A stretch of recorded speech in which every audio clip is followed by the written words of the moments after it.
क्या दोस्तों आपको पता है आरोग्य धारा 2.0 कार्यक्रम की अध्यक्षता किसने की? हाल ही में सुर्खियों में रहा सोमनाथ मंदिर किस राज्य में स्थित है?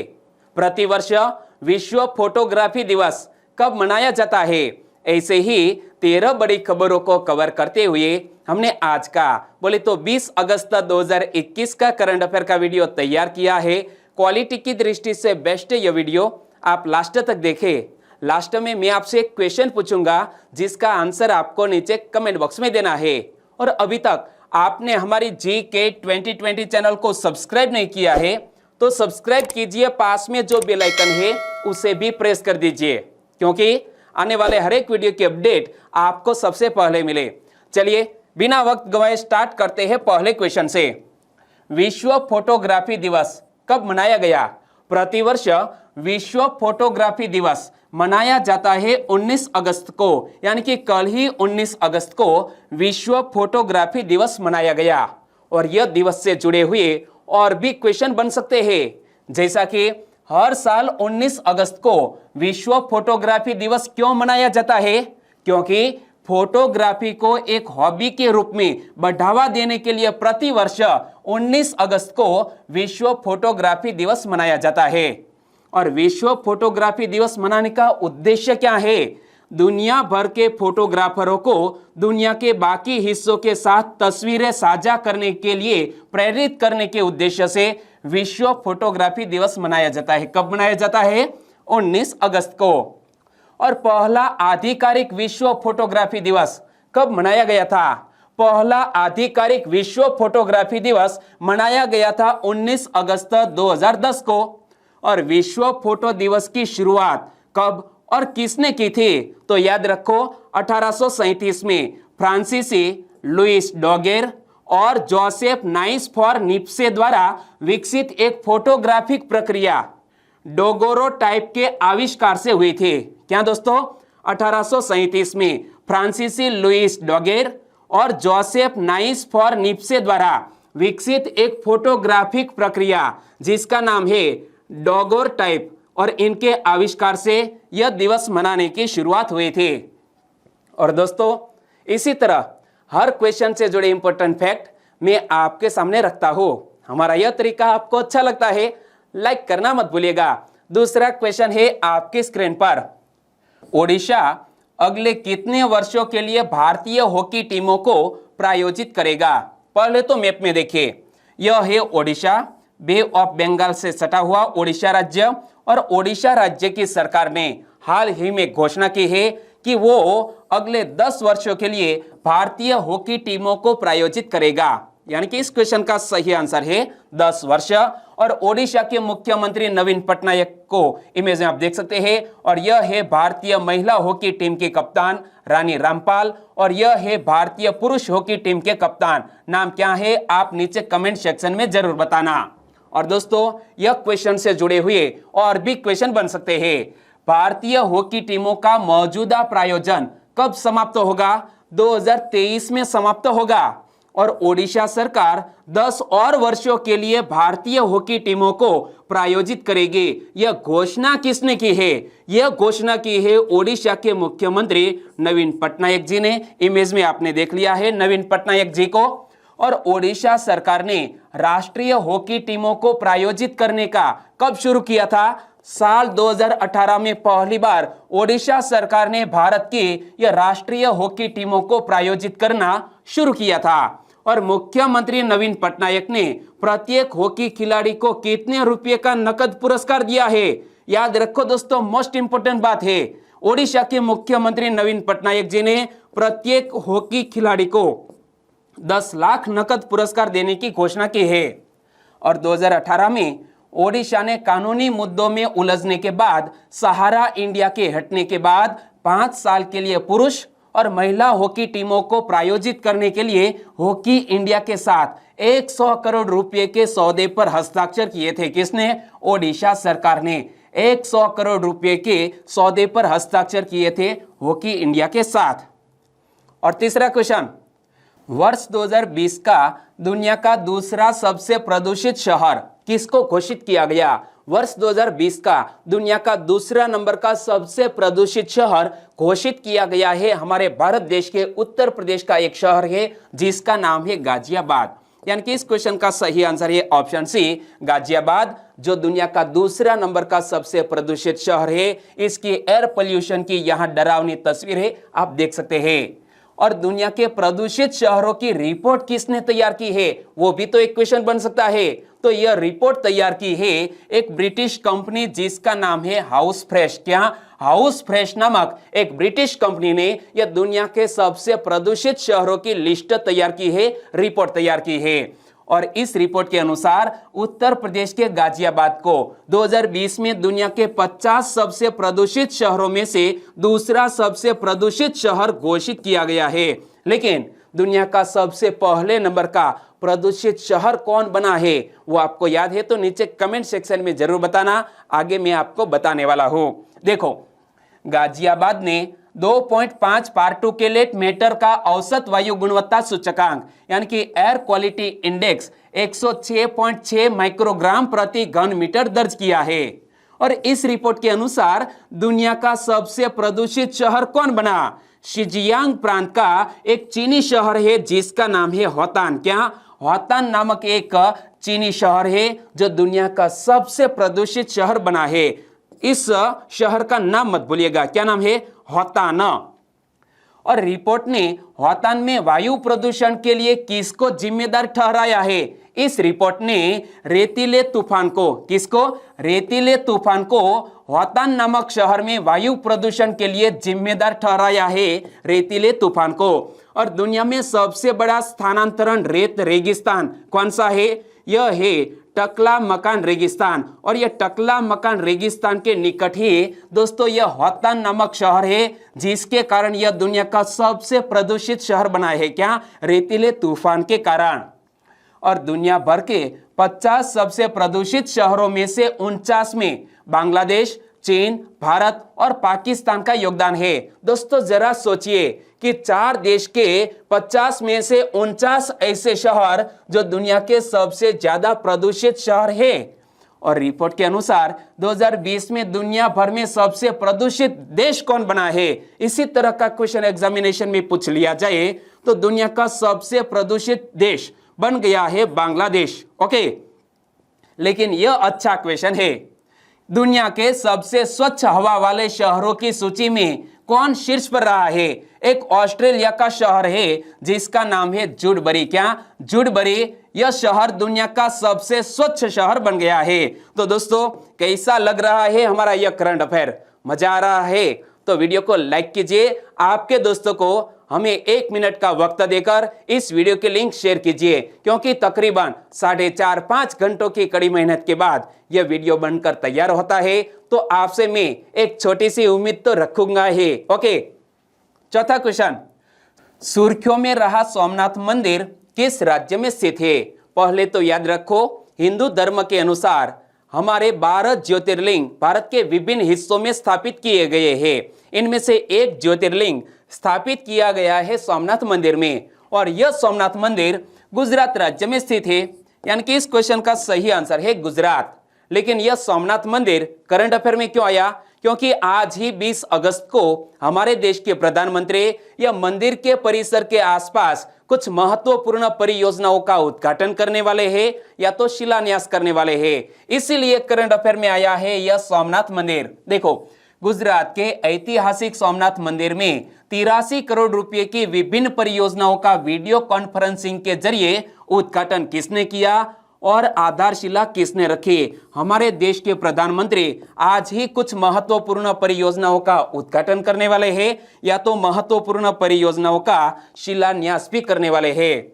और प्रधानमंत्री ऐतिहासिक सोमनाथ मंदिर में कौन सी 3 परियोजनाओं का उद्घाटन करने वाले हैं आज? तो याद रखो, 1 किलोमीटर लंबे समुद्री दर्शन मार्ग का लोकार्पण करेंगे। मंदिर के पीछे 49 करोड़ रुपए के खर्च से बने मार्ग पर सुंदर रोशनी, बैठने के लिए बेंचेस, रंगीन चारपाइयों का भी उद्घाटन करने वाले हैं। और प्राचीन कलाकृतियों के संग्रह के लिए 75 लाख रुपए के खर्च से तैयार किया गया एक म्यूजियम, उनका भी उद्घाटन करने वाले हैं। और पुराने सोमनाथ मंदिर का नवीनीकरण करके इसे किसका नाम दिया गया है? तो एक पुराने सोमनाथ मंदिर का नवीनीकरण किया गया है, इसका नाम अहिल्याबाई होलकर मंदिर नाम दिया गया है। इमेज आप देख सकते हैं, महारानी अहिल्याबाई होलकर के नाम पर इस मंदिर का नामकरण किया गया है। और प्रधानमंत्री नरेंद्र मोदी ने सोमनाथ मंदिर के निकट किसका भूमि पूजन किया? आज ही हमारे देश के प्रधानमंत्री यहां सोमनाथ मंदिर के निकट पार्वती मंदिर का भूमि पूजन करने वाले हैं। तो दोस्तों, आज आप लाइव भी देख सकते हैं या तो न्यूज में आपके सामने ये सारे क्वेश्चन आएंगे। क्लियर? पांचवा क्वेश्चन, हाल ही में अंडर 20 विश्व एथलेटिक चैंपियनशिप कहां आयोजित हुई? हाल ही में अंडर 20 विश्व एथलेटिक्स चैंपियनशिप आयोजित हुई है केन्या देश में, यानी कि इस क्वेश्चन का सही आंसर है केन्या देश। अंडर 20 विश्व एथलेटिक्स चैंपियनशिप केन्या में कहां आयोजित हुई है? केन्या की कैपिटल नैरोबी में आयोजित हुई है। और इस प्रतियोगिता में 4x400 मीटर मिक्स्ड रिले स्पर्धा में भारत ने कौन सा पदक जीता है? भारत ने ब्रॉन्ज मेडल जीता है। इमेज आप देख सकते हैं, भारत के यह तेज धावकों ने 4x400 मीटर मिक्स्ड रिले स्पर्धा में देश को ब्रॉन्ज मेडल दिलाया, देश का गौरव बढ़ाया। और 4x400 मीटर मिक्स्ड रिले स्पर्धा में भारत की तरफ से किसने भाग लिया है? तो यह चारों के नाम है, अब्दुल रज्जाक, प्रिया मोहन, सम्मी और कपिल ने भाग लिया। और यहां जिक्र किया गया है केन्या देश का। केन्या दुनिया का प्रमुख सफारी स्थान है और माउंट केन्या अफ्रीका का दूसरा सबसे बड़ा पर्वत है। क्या? माउंट केन्या अफ्रीका का दूसरा सबसे बड़ा पर्वत है। और केन्या का प्रमुख धर्म कौन सा है? क्रिश्चियन। केन्या दुनिया का 31वां सबसे ज्यादा आबादी वाला देश भी है। और पर्यटन और कॉफी केन्या के आय का प्रमुख स्रोत है। कौन? पर्यटन और कॉफी केन्या के आय का प्रमुख स्रोत है। और बराक ओबामा अमेरिका के पहले राष्ट्राध्यक्ष हैं जिन्होंने केन्या को विजिट किया। कौन? बराक ओबामा अमेरिका के पहले ऐसे राष्ट्राध्यक्ष जिन्होंने केन्या को विजिट किया हो। और यहां मैप में देखें, यह है केन्या। केन्या के अगल बगल में कौन कौन से देश स्थित है? तो यहां पर है Somalia, Ethiopia, south Sudan, Uganda और यहां पर है तांजानिया। इतने देशों से सटा हुआ है यह केन्या देश। छठा क्वेश्चन, आरोग्य धारा 2.0 कार्यक्रम की अध्यक्षता किसने की है? आरोग्य धारा 2.0 कार्यक्रम की अध्यक्षता हमारे देश के स्वास्थ्य मंत्री मनसुख मांडविया जी ने की। यानी कि इस क्वेश्चन का सही आंसर है मनसुख मांडविया। इमेज में आप देख सकते हैं, केंद्रीय स्वास्थ्य एवं परिवार कल्याण मंत्री है श्री मनसुख मांडविया। श्री मनसुख मांडविया ने आयुष्मान भारत प्रधानमंत्री जन आरोग्य योजना के अंतर्गत 2 करोड़ उपचार पूरे होने के उपलक्ष्य में आयोजित आरोग्य धारा 2.0 कार्यक्रम की अध्यक्षता की है। यहां से एक और भी क्वेश्चन बन सकता है, आरोग्य धारा 2.0 कार्यक्रम क्यों आयोजित किया गया है? आयुष्मान भारत प्रधानमंत्री जन आरोग्य योजना के अंतर्गत 2 करोड़ उपचार हाल ही में पूरे हुए हैं। और इस अवसर पर 3 महत्वपूर्ण पहलों का भी शुभारंभ किया गया है। इनमें से एक पहल का नाम है अधिकार पत्र। तो यह अधिकार पत्र पहल क्या है? इसे लाभार्थियों को प्रधानमंत्री जन आरोग्य योजना के तहत उपचार के लिए उनके अस्पताल में भर्ती के दौरान उनके अधिकारों के बारे में जागरूक बनाने के लिए जारी किया जाएगा अधिकार पत्र, जिससे वे योजना के तहत 5 लाख रुपए तक मुफ्त और नकदी रहित स्वास्थ्य सेवाओं के लिए दावा कर सकते हैं। दूसरी पहल का नाम है अभिनंदन पत्र। यह अभिनंदन पत्र क्या है? यह एक धन्यवाद पत्र है जिसे प्रधानमंत्री जन आरोग्य योजना के तहत उपचार के बाद डिस्चार्ज के दौरान आयुष्मान भारत प्रधानमंत्री जन आरोग्य योजना के लाभ के लिए लाभार्थियों को जारी किया जाएगा अभिनंदन पत्र। तीसरी पहल का नाम है आयुष्मान मित्र। यह आयुष्मान मित्र वो भी एक महत्वपूर्ण पहल है जो शुरू की गई है, जो सभी नागरिकों को, पात्र लोगों को उनका आयुष्मान कार्ड दिलाने और उन्हें योजना के दायरे में लाने में सहायता देकर आयुष्मान भारत के विजन में योगदान करने का अवसर उपलब्ध कराती है। तो यह तीसरी पहल का नाम है आयुष्मान मित्र। और आयुष्मान भारत की भी बात करें, जिसे हम प्रधानमंत्री जन आरोग्य योजना के नाम से भी जानते हैं, तो यह योजना गरीबों, और वंचित लोगों के लिए गुणवत्तापूर्ण और किफायती स्वास्थ्य सेवा सुनिश्चित करने वाली एक महत्वाकांक्षी योजना है। और योजना के प्रति परिवार प्रति वर्ष 5 लाख रुपए के नकदी रहित और कागज रहित स्वास्थ्य सेवा के लाभों के साथ सभी पात्र लाभार्थियों को भी सशक्त बनाएगा।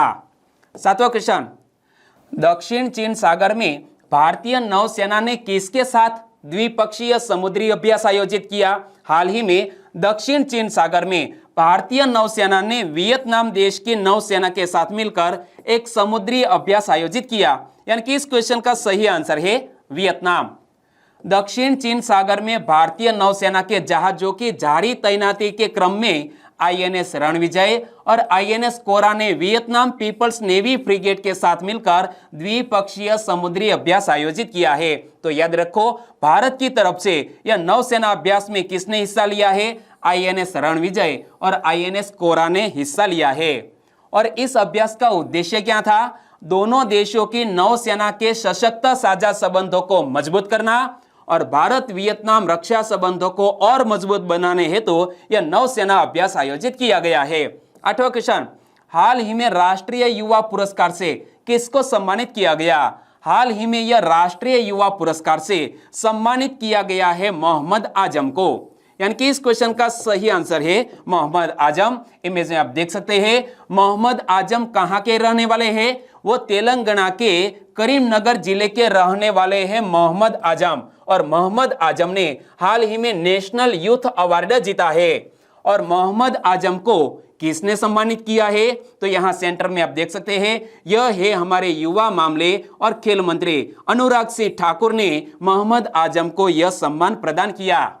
और मोहम्मद आजम को दिल्ली में राष्ट्रीय युवा पुरस्कार से क्यों सम्मानित किया गया है? मोहम्मद आजम ने ऐसे क्या कार्य किए हैं जिसकी बदौलत से उन्हें राष्ट्रीय युवा पुरस्कार मिला है? तो उन्होंने हरिता हरम परियोजना के तहत रक्तदान, अंगदान और वृक्षारोपण कार्यक्रमों से संबंधित कई जागरूकता कार्यक्रम आयोजित किए हैं। यह शुभ कार्य के लिए दिल्ली में राष्ट्रीय युवा पुरस्कार से सम्मानित किया गया है।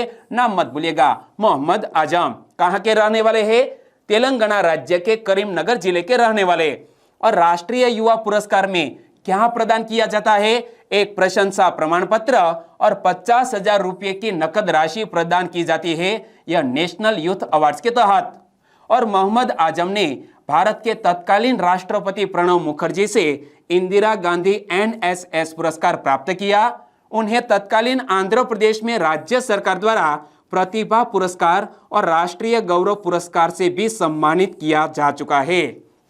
9वां क्वेश्चन, गोपीनाथ बोरदोलई अंतरराष्ट्रीय एयरपोर्ट किस शहर में स्थित है? गोपीनाथ बोरदोलई अंतरराष्ट्रीय हवाई अड्डा गुवाहाटी शहर में स्थित है।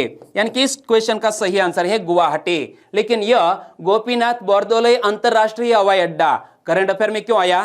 क्योंकि हाल ही में एक अफवाह फैली थी कि गोपीनाथ बोरदोलई अंतरराष्ट्रीय हवाई अड्डे का नाम बदल दिया जाएगा। और बाद में असम के मुख्यमंत्री ने मीडिया के सामने आकर यह बात स्पष्ट की कि अंतरराष्ट्रीय हवाई अड्डे का नाम नहीं बदला जाएगा।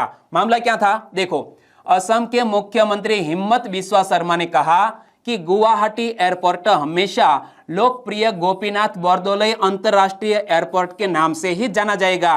और एयरपोर्ट को गुजरात आधारित अडानी समूह को सौंपे जाने के खिलाफ विपक्षी दल, छात्र और युवा संगठन विरोध भी कर रहे हैं। और यहां जब जिक्र किया गया है गोपीनाथ बोरदोलई का, तो गोपीनाथ बोरदोलई कौन थे?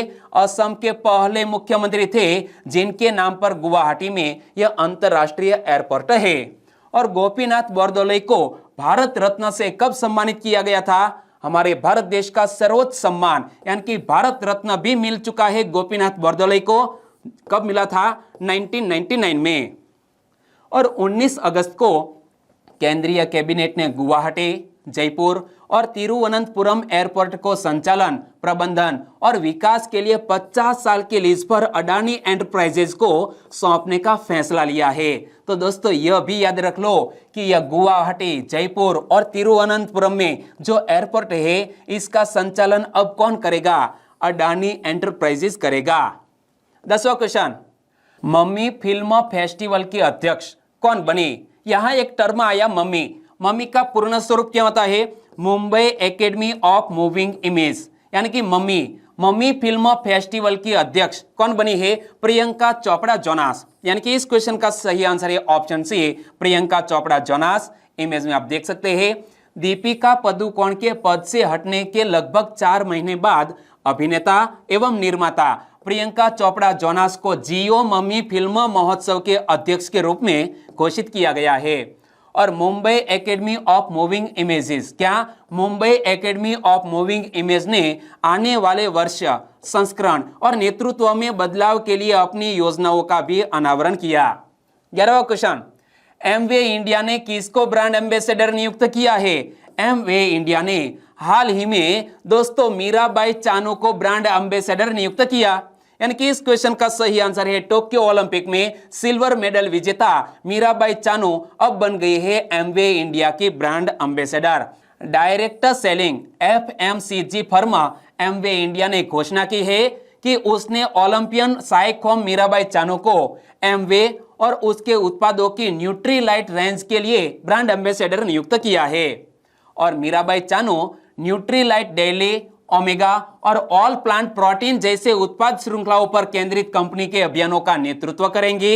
और भारोत्तोलक चानू यानी कि वेट लिफ्टर मीराबाई चानू ने 2020 टोक्यो ओलंपिक में महिलाओं के 49 किग्रा भार वर्ग में सिल्वर मेडल जीता था और हमारे देश का गौरव बढ़ाया था। 12वां क्वेश्चन, विश्व मानवतावादी दिवस कब मनाया गया? प्रतिवर्ष वर्ल्ड ह्यूमैनिटेरियन डे मनाया जाता है 19 अगस्त को। यानी कि 19 अगस्त को वर्ल्ड ह्यूमैनिटेरियन डे मनाया गया।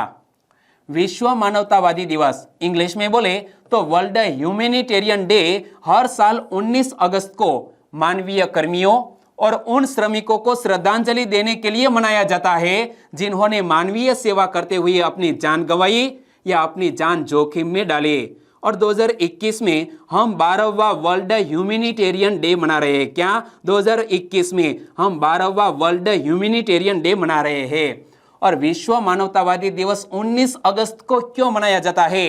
क्योंकि 19 अगस्त के दिन इराक के महासचिव के तत्कालीन विशेष प्रतिनिधि सर्जियो विएरा डी मेलो और उनके 21 सहयोगी बगदाद में संयुक्त राष्ट्र मुख्यालय पर बमबारी में मारे गए थे और इसीलिए प्रतिवर्ष मनाया जाता है 19 अगस्त को। और 2009 में संयुक्त राष्ट्र महासभा द्वारा औपचारिक रूप से मान्यता दिए जाने के बाद 19 अगस्त 2009 को पहली बार विश्व मानवतावादी दिवस मनाया गया था। पहली बार कब मनाया गया? 19 अगस्त 2009 को।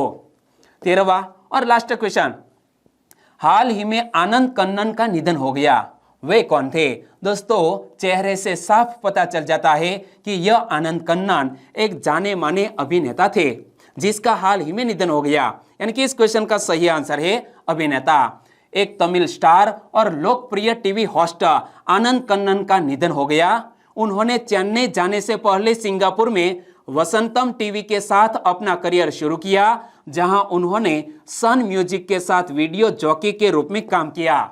और आनंद कन्नन ने वेंकट प्रभु की सरोजा नामक एक फिल्म जो 2008 में रिलीज हुई उनमें अतिथि भूमिका निभाई। और आनंद कन्नन ने बाद में विज्ञान कथा तमिल फिल्म अधिसय उल्कम जो 2012 में रिलीज हुई इसमें एक पूर्ण भूमिका निभाई थी, जिसका हाल ही में निधन हो गया है। नाम मत भूलिएगा, एक तमिल अभिनेता आनंद कन्नन का निधन हो गया है। फिर अब बात करते हैं लास्ट वीडियो के क्वेश्चन के। लास्ट वीडियो में मैंने आपसे क्वेश्चन पूछा था, कांग्रेसनल गोल्ड मेडल निम्न में से किस देश का सर्वोच्च नागरिक पुरस्कार है? दोस्तों हाल ही में हमारे देश के राष्ट्रपिता पूज्य बापू को कांग्रेसनल गोल्ड मेडल देने की बात की गई है और यह अमेरिका देश का सर्वोच्च नागरिक सम्मान है। यानी कि इस क्वेश्चन का सही आंसर था ऑप्शन ए अमेरिका। लगभग सभी दोस्तों ने बिल्कुल सही जिक्र किया है अमेरिका का। इनमें से कुछ फ्रेंड के नाम लेना चाहूंगा। तो हमारे एक अच्छे फ्रेंड है जिसका नाम है ड्रीम वर्दी यूट्यूब चैनल का नाम है, लेकिन उनका नाम दोस्तों मैं भूल गया हूं, सॉरी। तो ड्रीम वर्दी ने लिखा है कि अमेरिका सही आंसर है और पूज्य बापू को यह अवार्ड देने की बात की गई है, इसी विषय में यह चर्चा में आया। और हर्ष एस क्लब आपका आंसर भी बिल्कुल सही। इला पटेल और अनिल कुमार बोडत इन सभी दोस्तों ने बिल्कुल सही आंसर दिया। तो दामा छगन, भावना तड़वी, सुमित्रा भूरिया और हितेश राठवा सभी दोस्तों को बहुत बहुत धन्यवाद। और आज के वीडियो का क्वेश्चन ए रहा स्क्रीन पर। अफगानिस्तान में भारतीय राजदूत कौन है? 4 ऑप्शन आपकी स्क्रीन पर है। अफगानिस्तान से हमारे भारतीय राजदूत भारत लौट आए हैं, लेकिन अफगानिस्तान में भारतीय राजदूत कौन थे? इसका सही ऑप्शन आपने चुन लिया है, तो आंसर दीजिए नीचे कमेंट बॉक्स में। और वीडियो वाकई में आपको अच्छा लगा, हेल्पफुल लगा, तो आपके दोस्तों को इस वीडियो के लिंक फेसबुक, व्हाट्सएप या टेलीग्राम के जरिए शेयर करना मत भूलिएगा। बस छोटी सी उम्मीद के साथ वीडियो खत्म करते हैं, फिर मिलेंगे नए करंट अफेयर वीडियो के साथ। तब तक के लिए टेक केयर एंड जय हिंद।